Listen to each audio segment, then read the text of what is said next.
Hello friends, ഞാനും എൻ്റെ ഫാമിലിയും കൂടെ ഒരു ട്രിപ്പിന് വേണ്ടി ഇറങ്ങിയതാണ്. വേറെ എവിടെയല്ല, ആനച്ചാടിക്കുത്ത് എന്നുള്ള സ്ഥലത്തേക്കാണ് ഇന്നത്തെ ട്രിപ്പ് എന്ന് പറയുന്നത്. നമ്മൾ ഇൻസ്റ്റാഗ്രാമിലും ഫേസ്ബുക്കിലൊക്കെ ഒരുപാട് റീൽസ് കണ്ടിട്ടുണ്ട് ആനച്ചാടി. നമ്മൾ ഏകദേശം ഒരു 11:30 മണിക്ക് ഇവിടെ എത്തിയിട്ടുണ്ടായിരുന്നു. അത്യാവശ്യം നല്ലൊരു സ്ഥലമാണ് ഈ ഒരു ആനച്ചാടിക്കുത്ത് എന്ന് പറയുന്നത്. നമ്മൾ ചെറിയൊരു മല കയറിയാണ് ഇങ്ങനത്തേക്ക് പോകുന്നത്. അനായാസം കയറാൻ പറ്റിയൊരു മലയാണ്. ഒരുപാട് പാടുള്ളതോ അല്ലെ കുത്തനെയായിട്ടുള്ള മലയൊന്നും അല്ല, സ്റ്റെപ്പുകളും കാര്യങ്ങളൊക്കെ ഉണ്ട്. ഈ ഒരു വാട്ടർഫോൾസിനടുത്തേക്ക് എത്തുമ്പോൾ നമുക്ക് മനസ്സിലാകുന്നത് കാര്യം ഇത്രയും ഉള്ള ഒരു മലയുടെ മുകളിലാണ് ഈ ഒരു വാട്ടർഫോൾസ് സ്ഥിതി ചെയ്യുന്നത് എന്നുള്ള കാര്യം നമുക്ക് ഫീൽ ചെയ്യത്തേയില്ല. കാര്യം എന്താ വെച്ചാൽ ഒരു നിരപ്പായ സ്ഥലത്ത് നിൽക്കുന്ന പോലെയായിട്ടാണ് നമുക്ക് തോന്നുന്നത്. അതുപോലെ തന്നെ സ്ത്രീകൾക്കും കുട്ടികൾക്കും ഒക്കെ ഒരു തരത്തിലുള്ള പേടി കൂടാതെ ഇറങ്ങാൻ പറ്റിയൊരു സ്പോട്ടാണിത്. യാതൊരു വിധത്തിലുള്ള ആഴങ്ങളോ കാര്യങ്ങളോ ഒന്നും ഇവിടെ ഇല്ല. തികച്ചും സേഫ്. ഞങ്ങൾ പോയ സമയത്ത് എന്താണെന്ന് വെച്ചാൽ ഒരു മീഡിയം ലെവലിൽ മാത്രമാണ് വെള്ളം ഉണ്ടായിരുന്നത്.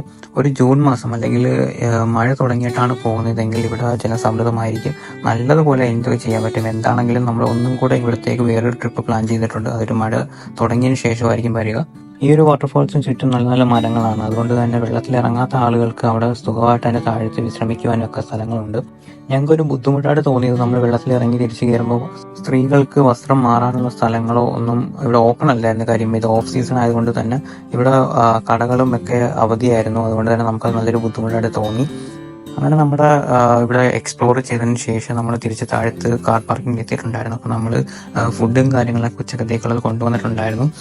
താഴത്താണ് വണ്ടി പാർക്ക് ചെയ്യുന്നത്. ഏകദേശം 30 രൂപയാണ് ഇവിടുത്തെ പാർക്കിംഗ് ഫീ എന്ന് പറയുന്നത്.